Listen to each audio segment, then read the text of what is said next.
I want to start this video by saying something that most people in this space won't say. Grief is not a problem to be solved. It is not a weakness to be overcome.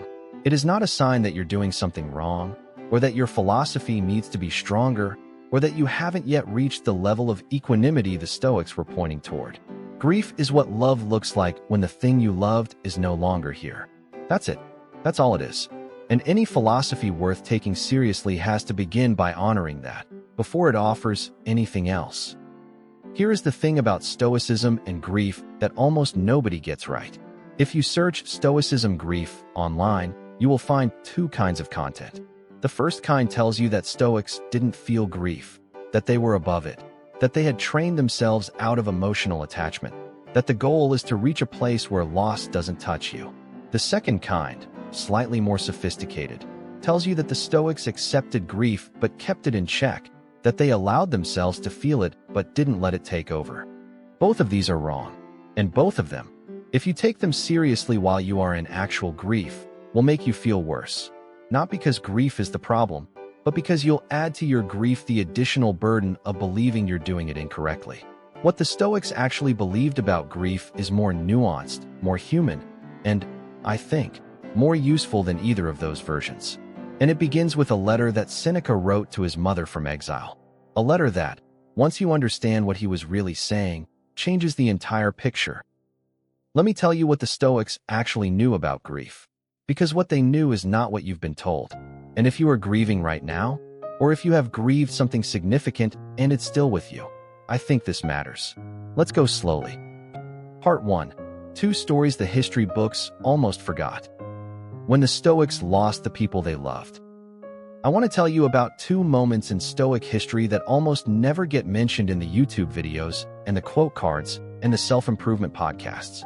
2 moments when the most accomplished Stoic thinkers in history came face to face with grief, not as a philosophical concept, but as a living, breathing reality that arrived in their own lives, uninvited, and refused to leave on schedule. What they did in those moments, and what they wrote about afterward, tells us everything about what Stoicism actually has to say about loss. The first story is about Seneca. Story 1. Seneca and Marcia. In approximately 40 AD, Seneca wrote a letter, a long, careful, deeply personal letter, to a woman named Marcia.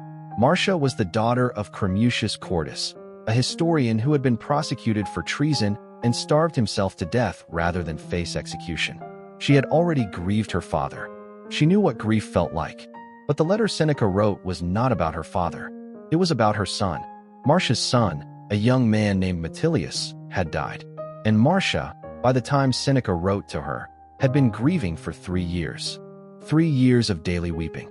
3 years of withdrawing from the world. 3 years of what the people around her were beginning to call excessive grief, grief that had, in their view, gone on too long. And here is where I want you to pay attention, because what Seneca does in this letter is not what you would expect. He does not tell her to stop grieving. He does not tell her that her grief is a failure of philosophy. He does not quote Epictetus at her and remind her that her son's life was never truly hers to keep. He begins the letter with this: I know that your grief has not been conquered by the passage of time. It has been merely tamed by habit. Yet it keeps springing up fresh whenever anything reminds you of your lost son. You miss him. Of course you do. Of course you do. That phrase, of course you do, is the beginning of everything the Stoics actually understood about grief. He doesn't pathologize her. He doesn't rush her. He doesn't offer her a framework before he has first said, what you feel makes complete sense. And then he says something that I think is one of the most remarkable sentences in all of Stoic writing. Nature requires of us some sorrow. More than this is not nature, it is ambition. Some sorrow, not no sorrow, not managed sorrow, not philosophically appropriate sorrow. Some sorrow, as a natural, necessary, fully human response to loss. And then the second part, more than this is not nature. It is ambition. What does he mean by ambition? He means something very specific.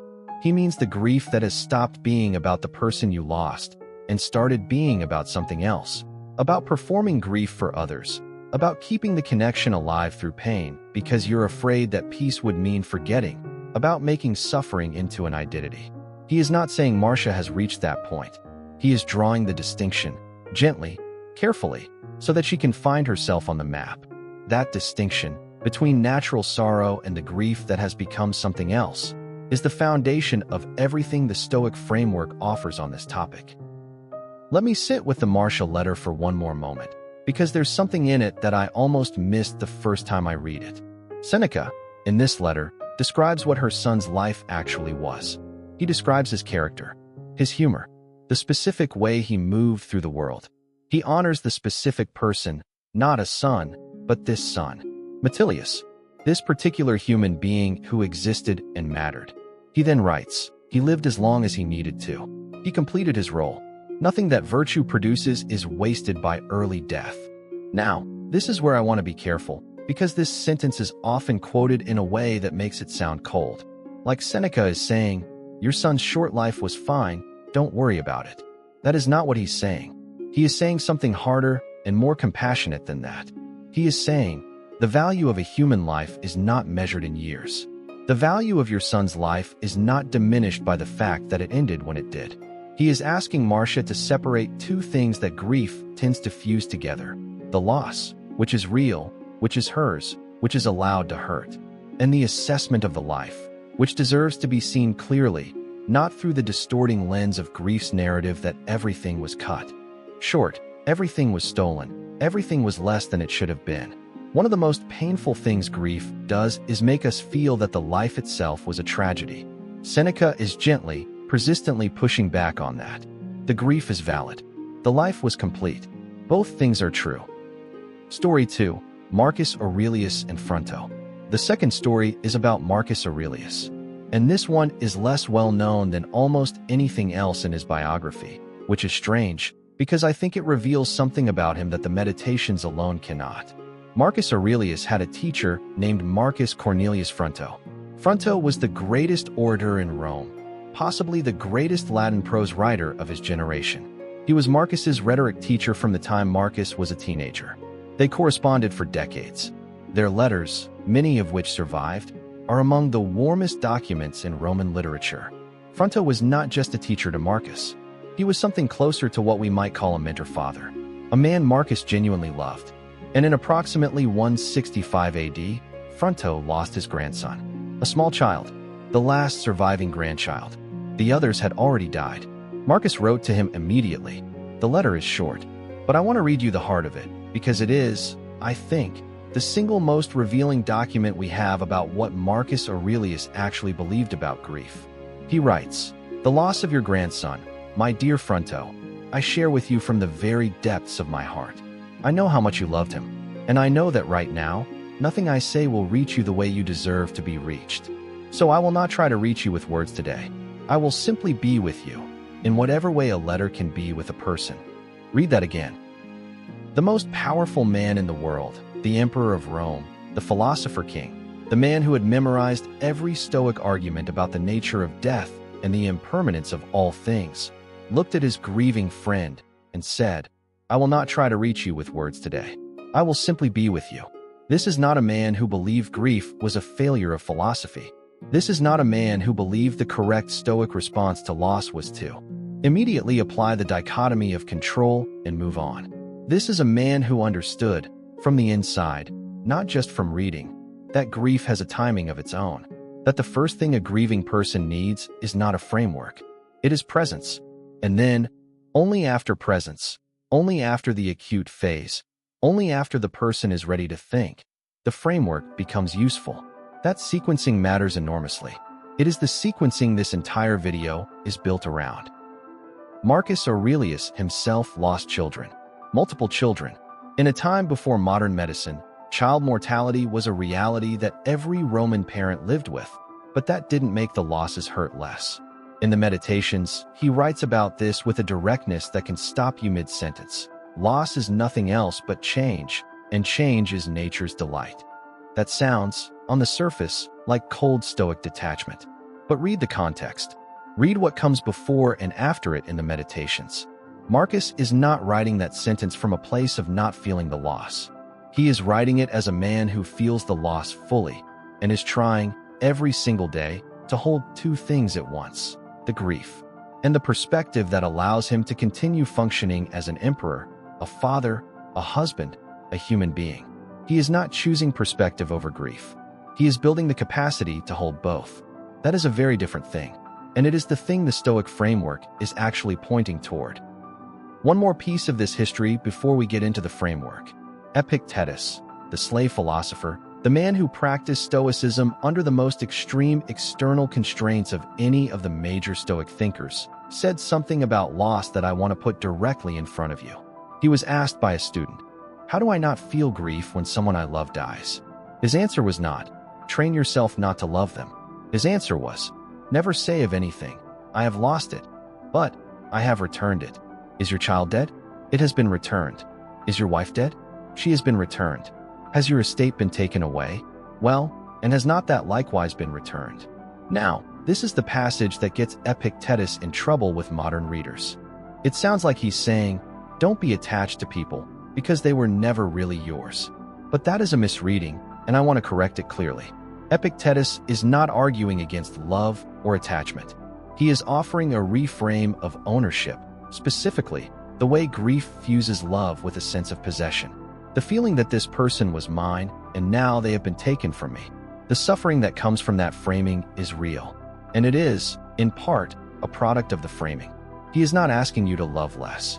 He is asking you to love without the fiction of permanent possession, to love the way you love a sunset, fully and without grasping, knowing from the beginning that this is not something you can keep. That reframe does not make grief disappear, but it can change the quality of the grief. It can remove the specific layer of suffering that comes from the feeling of having been robbed, which is different from the grief that comes from missing someone. Missing someone, natural, necessary, allowed. The feeling of having been robbed of something that was permanently yours. This is the layer the Stoics are specifically addressing. Hold that distinction. We will come back to it. Part 2. The reframe. What Stoicism actually says about grief. The distinction that changes everything. I want to spend this section of the video doing something that I don't see done clearly anywhere in the Stoicism content online. I want to draw the map. The Stoic framework on grief is not a single position. It is a set of distinctions, carefully drawn distinctions between things that feel identical from the inside, but are actually very different, and that respond to very different approaches. Here are the 3 distinctions that matter most. Distinction 1. Grief versus suffering. The first and most important distinction is between grief and suffering. These words are often used interchangeably. The Stoics, particularly Seneca, were very careful not to. Grief, in the Stoic framework, is the natural emotional response to loss. It is the feeling of missing someone, the ache of absence, the way your mind reaches for a person who is no longer there and finds empty space. This is not optional. It is not a failure. It is, as Seneca said, what nature requires. Suffering, in the Stoic framework, is something that is added to grief, often without our awareness. It is the additional layer of pain that comes from our interpretation of the loss rather than the loss itself. The suffering that comes from believing the death was unfair, that this person should not have died, that the universe made a mistake. The suffering that comes from the stories we tell about what the loss means, that we are now fundamentally alone, that life is over, that nothing will ever be good again. The suffering that comes from the ongoing fight against reality, the refusal, at some level, to accept that this is actually what happened. The Stoics were not saying, don't feel grief. They were saying, notice when grief has been joined by suffering, by the interpretive layer, and recognize that the suffering, unlike the grief, is something you have some power over. This is not a call to emotional suppression. It is a call to emotional precision. Grief says, I miss you. Suffering adds, and I should not have to. And this is wrong. And I cannot live with this. And everything is ruined. The grief is yours to keep for as long as you need it. The suffering is what the Stoic framework can help you examine. Distinction 2. Honoring the dead versus serving the grief. The second distinction comes directly from Seneca's letter to Marcia, and it's the one I find most practically useful. There is a version of grief that honors the person who died. It keeps them present. It remembers their specific voice, their specific laugh, the specific things they cared about. It tells their stories. It carries something of who they were forward into the world. And there is a version of grief that has stopped being about them. This version is about the griever. It is about maintaining an identity, I am the person who lost this, that has become, over time, more important than the actual memory of the person. It is about the fear that healing means forgetting. It is about the way prolonged, visible grief can function socially, as proof of love, as a form of connection to the person who died, as a way of keeping them present by keeping the pain present. Seneca writes to Marcia, "Is there any man who loves his grief so much that he is afraid of losing it?"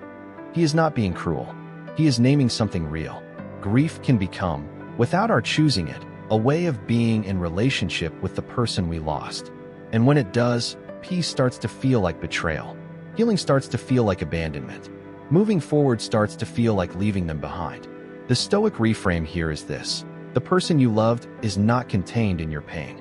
They are contained in your memory, your values, the specific ways they shaped who you are. You can carry them forward without carrying the suffering forward. You can honor them by living well, not by grieving endlessly. That is not abandonment.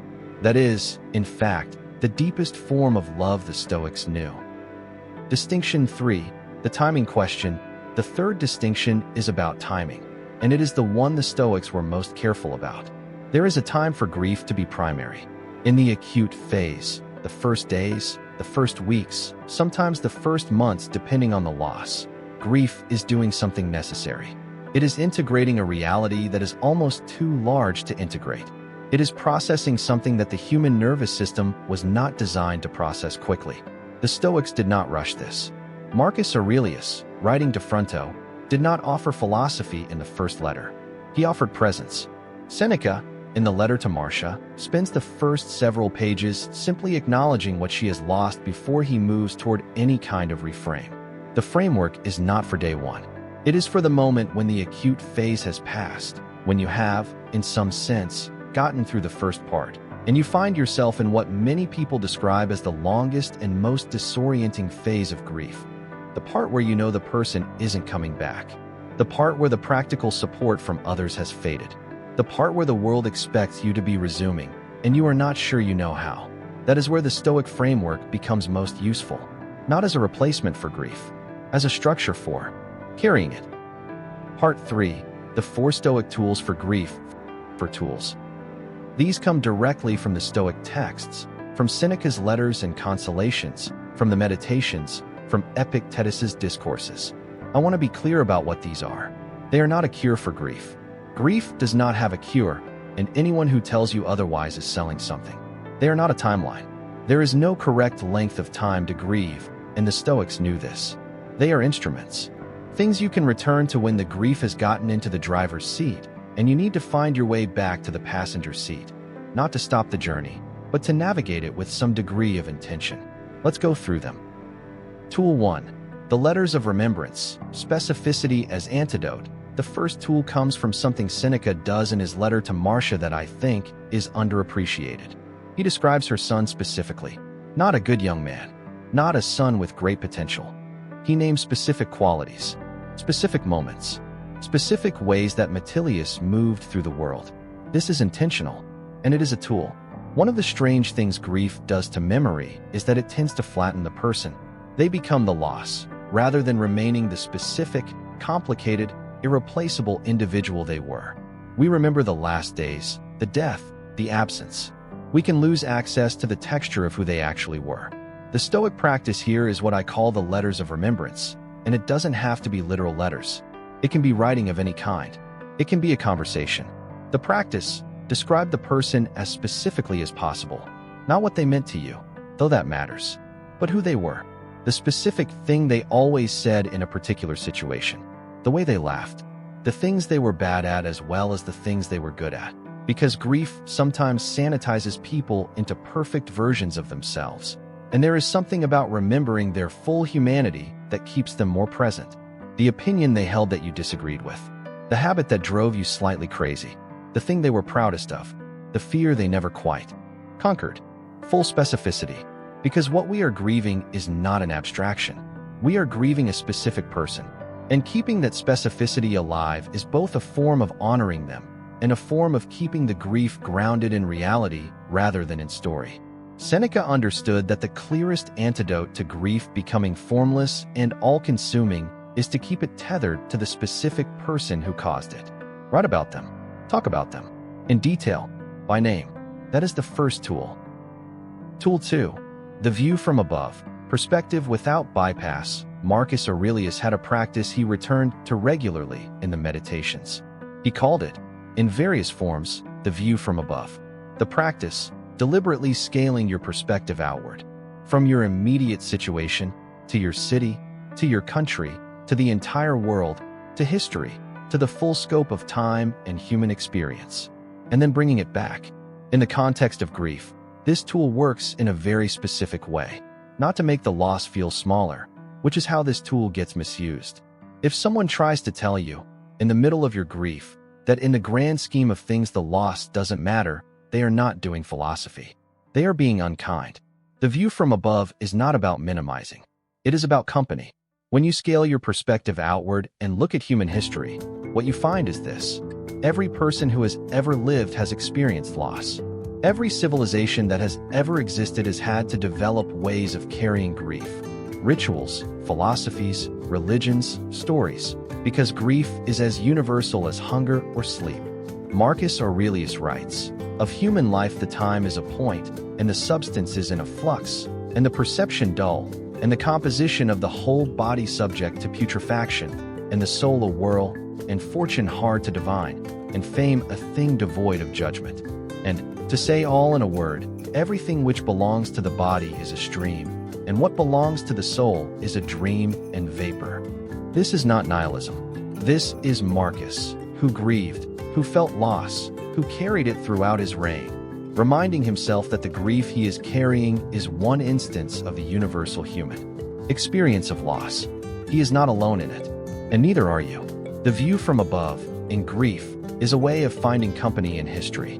Every person who has lost someone they loved has felt what you are feeling right now. They carried it.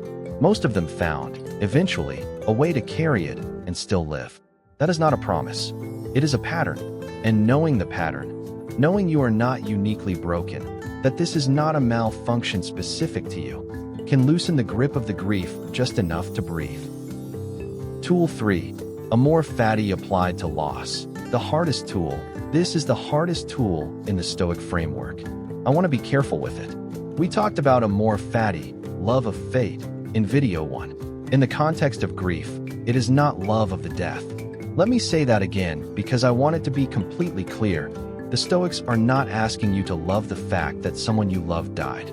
They are not asking you to feel grateful for the loss, or to believe it was secretly good, or to perform acceptance as a kind of spiritual achievement. What they are pointing toward is something more specific and more demanding. The distinction between grieving a person, which is natural, necessary, and right, and fighting the fact of their death, which is a different kind of pain, and one that you have some power over. Grief says, "I miss you." Fighting the fact says, "This should not have happened. I should have been able to prevent it. The universe made a mistake." If only. The if only is where Amor Fati becomes relevant. If only I had called more often. If only the doctors had caught it sooner. If only we hadn't argued that last time. If only I had said the thing I never said. These thoughts are natural. They are almost universal in grief. But they are also, and I say this gently, a form of fighting with an unchangeable past. They are your mind trying to find the control it didn't have. Trying to find the version of events where this didn't happen. Epictetus writes, "Seek not that the things which happen should happen as you wish, but wish the things which happen to be as they are." That sentence, in the context of grief, is one of the hardest things a human being can be asked to do. I am not pretending otherwise. But here is what I know from the Stoic texts and from everything I've observed about how people actually move through grief. The people who find their way through are not people who never felt the if only. They are people who eventually, on their own timeline, nobody else's, stopped organizing their inner life around a version of events that didn't happen, and redirected their energy toward the version of events that did. That is Amor Fati in grief. Not love of the death, but the willingness, eventually, to stop fighting the fact of it, and to direct your finite energy toward living the life that remains. Seneca writes, at the end of his letter to Marcia, "Your son is not where he was, but he has not ceased to be. He has merely passed. We shall all follow in his footsteps. And in the meantime, He lives on in everything you carry forward from knowing him. That is not cold. That is not dismissive. That is the Stoic understanding of what it means to honor someone, not to stop living because they have stopped, but to carry them forward in the way you live. Tool 4. The daily practice. Structure as anchor. The fourth tool is the most practical and in some ways the most immediately useful.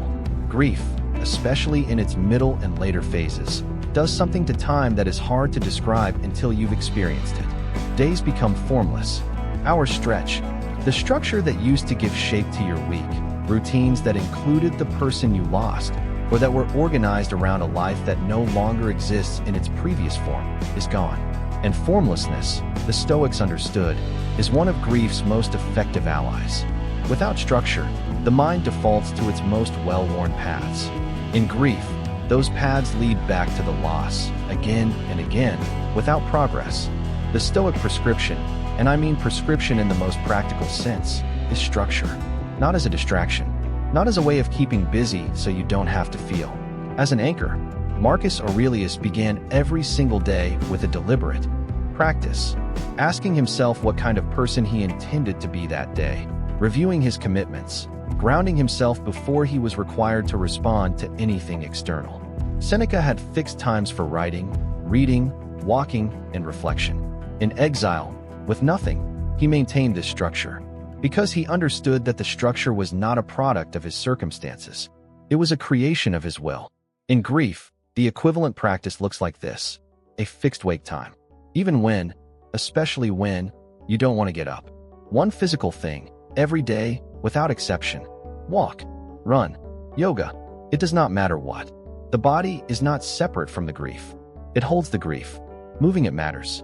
One deliberate act of connection, a call, a text, a coffee with someone, per day or every other day. Grief isolates. Isolation deepens grief. The Stoics were, despite their reputation, deeply relational. Seneca's greatest writings are letters. Marcus's meditations are full of gratitude for specific people. They knew that human connection is not optional in hard times. One daily period of intentional reflection, not rumination, but directed thinking. Journaling is the modern equivalent of what Marcus did in the Meditations. 10 minutes. What am I feeling today? What do I need? What does this day demand of me?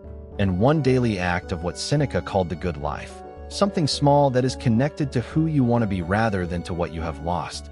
A book, a conversation about something other than the loss, a small act of service to someone else. None of these things will fix the grief. They will give it a shape, a container, and a container, even a small one, is the beginning of being able to carry something without being crushed by it. Part 4. What to say to someone who is grieving. The Stoic Guide to Showing Up for Someone Else's Grief. I want to add one section that wasn't in the original outline for this video, because I keep seeing this question in the comments and I think it deserves a direct answer. What do you say to someone who is grieving? What did Marcus Aurelius do when he wrote to Fronto? What did Seneca do in his letter to Marcia? Before he offered any philosophy at all. 3 things. And I think these 3 things are more useful than any script anyone has ever given you for this situation. First, name the specific loss. Not, I'm so sorry for your loss. Not, I can't imagine what you're going through. Say their name. Say what was lost. I'm thinking about you. I'm so sorry about David. I've been thinking about the way he used to make everyone laugh at the table. Specific. Real. The name of the person matters more than any platitude. Second, make no promises about how it will feel later. Do not say it gets easier. Do not say time heals everything. Do not say they're in a better place. You don't know if any of those things are true for this person in this loss. And a grieving person who hears it gets easier often feels, underneath the gratitude, a quiet isolation, because right now, it doesn't feel easier. And being told it should makes them feel even more alone. Marcus Aurelius, in his letter to Fronto, made no promises. He said, I am with you. In whatever way a letter can be with a person, that is enough. Presence is enough. Third, keep showing up after the first week. The first week of a loss, people show up. Food arrives. Messages pour in. The phone rings. By week 3, the casseroles are gone. The calls have slowed. The world has resumed. And the person who is grieving is often just beginning to feel the full weight of it, because in the first week, they were in shock. The real grief comes later. Seneca understood this. His letter to Marcia was written 3 years after the death, when the world had long since moved on. The most useful thing you can do for someone who is grieving is still be there at week 6, still saying their name, still showing up. That is, in the most practical terms, what Stoic friendship looks like in the face of grief. I want to end with something that Seneca wrote, not in a philosophical treatise, not in a formal consolation letter, but in a private letter to his friend Lucilius. It is one of the most honest sentences I have ever read about grief. He writes, "I feel the loss of those dear to me, but I still count my gains above my losses. I still believe it is better to have had them and lost them than never to have known them at all. And I know that everything I loved in them is not gone. It is changed in form, not ended." That sentence, changed in form, not ended, is what I keep coming back to. Not because it makes the grief smaller, but because it is a different way of understanding what remains. The specific way someone laughed, the thing they believed in, the way they made you feel about yourself on your best days, the argument they made that changed how you see something, the fact that you are sitting here, in your particular life, shaped in part by this particular person who is no longer here. That is not nothing. That is, in fact, a form of ongoing presence that death cannot reach. The Stoics grieved. They grieved deeply, and they said so in writing, and they were honest about the difficulty of it. What they did not do, what they trained themselves, over years and decades of practice, not to do, was confuse grief with the end of meaning. The grief is evidence that something mattered. The fact that it still matters, that it still reaches you, still moves you, still has weight, is not a sign that you are broken. It is a sign that you loved well. And the Stoics, for all their reputation for coldness, had a great deal to say about loving well. This has been one of the more important videos I've made for this channel. If it reached you, if some part of it was useful, I'd genuinely like to know. Leave a comment. Tell me who you're thinking about, not as a performance, just as the thing Seneca was pointing toward when he wrote Marcia's son's name. Say their name somewhere, even here. I'll be reading. Subscribe if you want to stay with this channel. And take care of yourself, in the most specific, practical, Stoic sense of that phrase. I'll see you in the next one.